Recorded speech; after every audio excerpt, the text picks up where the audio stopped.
मसीह की मीठे मधुर नाम में आप सभी को जय मसीह की। मेरा नाम है फ्रेड हेरियल और यीशु हमारे चरवाह में एक बार फिर से आप सभी का वेलकम है। और आज एक बार फिर से परमेश्वर का धन्यवाद करते हैं सुंदर दिन के लिए, सुंदर सुबह के लिए।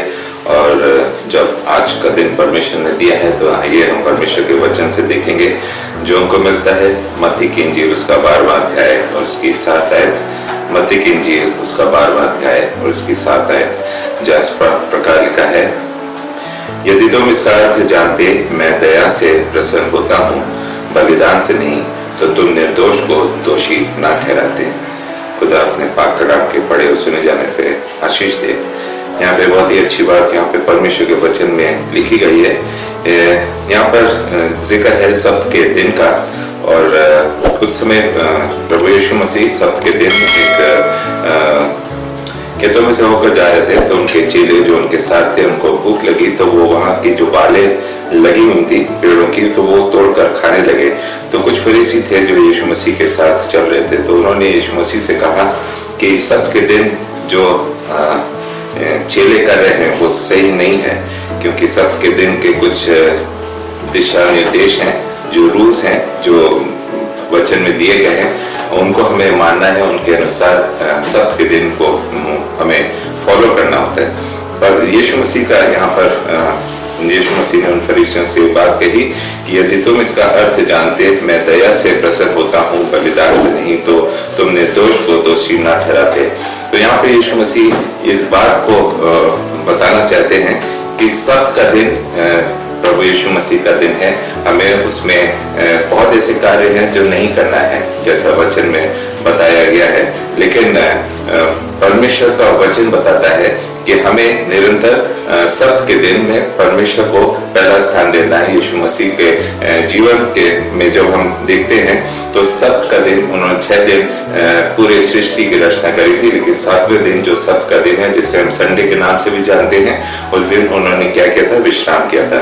और हमें भी अपने जीवनों में 6 दिन काम करने होते हैं। जिम्मेदारियां हैं जो संसार में रहकर परिवार की जिम्मेदारियां जो हमको दी गई है परमेश्वर के द्वारा, तो उसे भी हमें निभाना होता है। लेकिन 7वां दिन जो परमेश्वर का दिन है वो आराम का दिन तो है कि हम अपने घरों पे रहते हैं, लेकिन सेम टाइम में हमें वो दिन परमेश्वर की महिमा के लिए, परमेश्वर की स्तुति और पढ़ाई के लिए रखना है।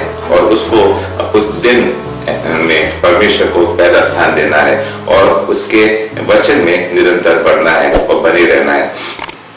तो यहाँ पर परमेश्वर का वचन यही बताता है कि यीशु मसीह जब इस संसार में आए तो उन्होंने अपने आप को शून्य किया, अपने आप को इतना दीन और नम्र किया कि उन्होंने मनुष्य रूप में अपने आप को इस पृथ्वी पर लेकर आया, ताकि जो कार्य, जो जिम्मेदारी उनके पिता परमेश्वर के द्वारा दी गई थी वो इस संसार में आके करने पाए।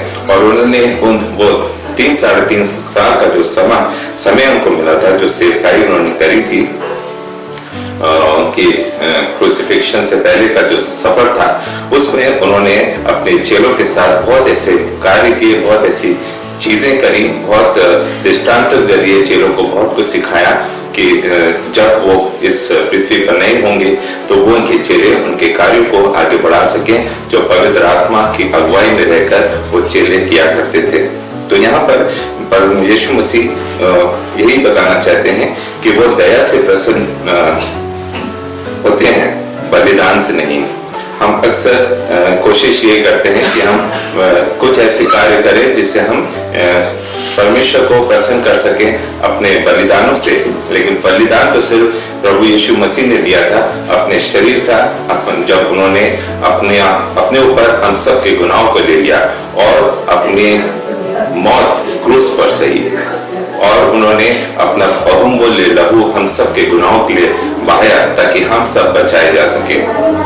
अगर हम पुराने नियम में देखते हैं तो वहां पर बलिदान का बहुत जिक्र होता है। वहां पे जो पहले होता था कि वहां पे पशुओं को वो बलि चढ़ाते थे ताकि वो परमेश्वर को प्रसन्न कर सके अगर यदि उनके जीवन में कुछ गुनाह हुआ है, पाप हुआ है।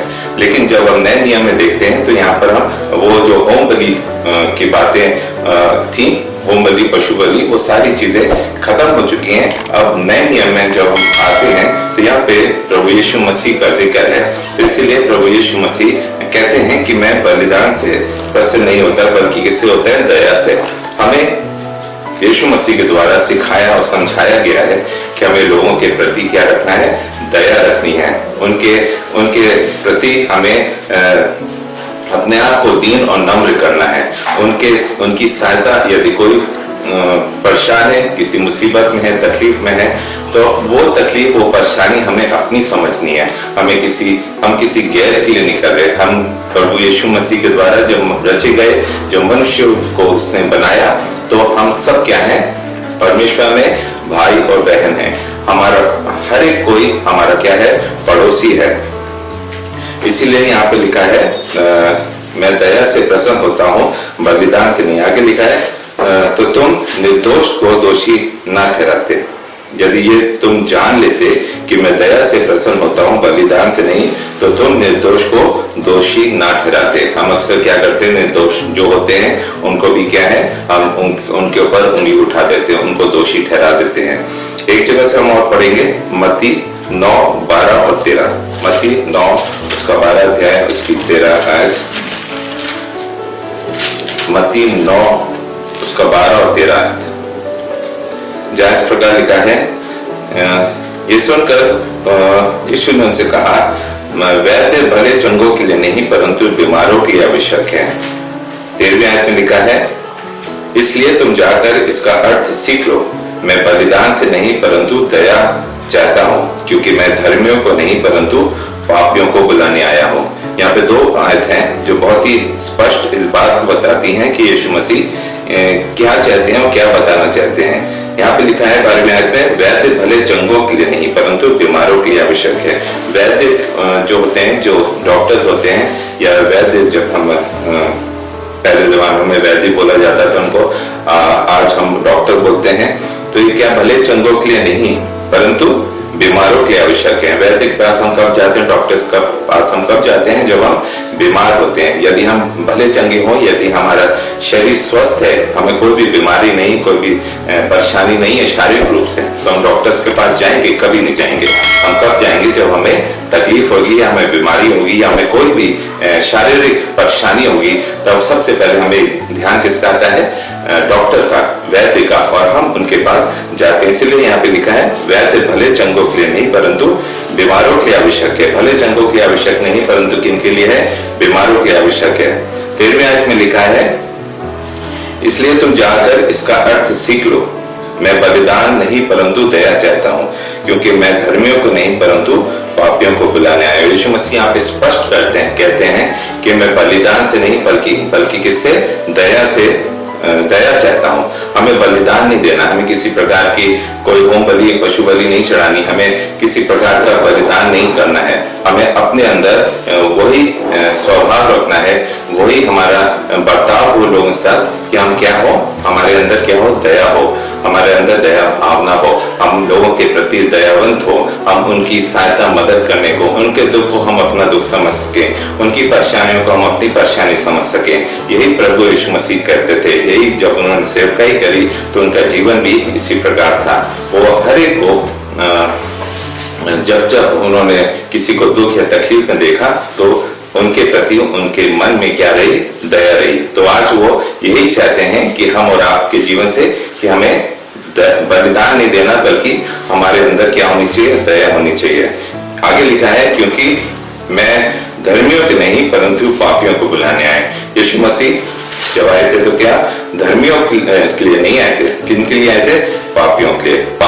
पापियों को बचाने के लिए आए थे कि वो पापों से बचाए जा सके, उनका जीवन बदल सके, वो पापों से अपना मुंह मोड़ सके, वो गलत अगर संगति में है या गलत जीवन में जा रहे हैं तो उनको वो बचा सके। आज भी परमेश्वर का वचन हम सबको ये सिखाता है कि हमें अगर कोई हमारा संगी है, हमारा कोई साथी, हमारा भाई या बहन है, किसी पाप में है या गलत राह पे जा रहा है, तो हमारा फर्ज क्या बनता है कि हमें उसे रोकना है, हमें उससे मसीह जीवन के बारे में बताना है, सिखाना है, समझाना है। क्योंकि जो वचन हम आज सीखे हैं, जो वचन हम जानते हैं, या अगर हम औरों को नहीं बता पा रहे, या हम अपने भाई बहन या संगी साथियों को या दोस्त रिश्तेदारों तक उन बातों को नहीं पहुंचा पा रहे, तो हमारा वचन सीखना समझना गलत है, या हम उस शिक्षा को पूरी तरह से अपने अंदर नहीं ला पाए हैं। इसीलिए परमेश्वर का वचन यहाँ पर यही बताता है,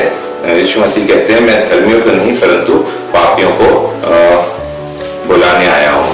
तो इसलिए यदि आप किसी गलत दिशा में हैं, यदि आप पाप में हैं, तो आप यीशु मसीह को पुकारें, यीशु मसीह के हाथ को थामें, यीशु मसीह के वचन को पढ़ें, तो आप उन सब गलत कामों से, पापों से और गलत संगति से आप अपने आप को बचा पाएंगे और औरों को भी बचा सकते हैं, उनको इस वचन के द्वारा।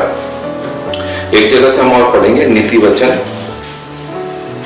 वचन उसका 17 का 15, नीति वचन उसका 17 अध्याय उसकी 15 आयत, जहां इस प्रकार लिखा है, जो दोषी को निर्दोष और जो निर्दोष को दोषी ठहराता है, उन दोनों से यहोवा घृणा करता है। यहाँ पर बहुत ही अच्छी बात लिखी है, जो दोषी को निर्दोष और जो निर्दोष को दोषी ठहराता है, उन दोनों से यहोवा क्या करता है? घृणा करता है। यहाँ अक्सर हम संसारिक जीवन में रहते हैं, जब हम कोर्ट कचहरी के अगर केसेस में फंस जाते हैं, तो वहां पर क्या है, हमें क्या करना होता है? झूठ बोलना होता है। और जो दोषी होता है उसको क्या होता है? वकील क्या करता है? बचा लेता है, उसको निर्दोष ठहरा देता है। और जो निर्दोष होता है, जिसने कोई गलत नहीं किया है या किसी ने कोई ऐसा काम नहीं किया है जिससे उस पर दोष ठहराया जाए, जो निर्दोष होता है उसको हम क्या कहते हैं? दोषी ठहरा देते हैं और उसको हम सजा तक करवा देते हैं, उसको जेल तक हो जाती है, जबकि उसने कोई दोष नहीं किया होता है, उसने कोई गलत काम नहीं किया होता है। यहाँ पे यही लिखा है, जो दोषी को निर्दोष और जो निर्दोष को दोषी ठहराता है, उन दोनों से यहोवा क्या करता है? घृणा करता है। यदि आपके साथ किसी ने कोई गलत नहीं किया है, यदि आप उसके साथ उसको दोषी ठहरा रहे हैं, तो आप गलत कर रहे हैं। यहोवा इन दोनों चीजों से क्या है? घृणा करता है। तो इस बात को अपने दिल और जहन में हमेशा रखें, यदि कोई दोषी है तो उसको निर्दोष नहीं करना है, यदि कोई निर्दोष है तो उसे दोषी हमें नहीं ठहराना है, क्योंकि इन दोनों लोगों से क्या है? यहोवा क्या है? घृणा करता है। एक अंतिम जगह से हम पढ़ेंगे होशे की पुस्तक उसका 6 अध्याय का 6 आयत। होशे की पुस्तक उसका 6 अध्याय और उसकी 6 आयत, जहाँ इस पर प्रकार लिखा है, क्योंकि मैं बलिदान से नहीं स्थिर प्रेम ही से प्रसन्न होता हूँ, और होम बलियों से अधिक ये चाहता हूँ कि लोग परमेश्वर का ज्ञान रखें। यहाँ पे वही बात है जो अभी हमने बताई थी कि प्रभु यीशु मसीह क्या है? बलिदान से प्रसन्न नहीं होते, वो काय से प्रसन्न होते हैं? दया से।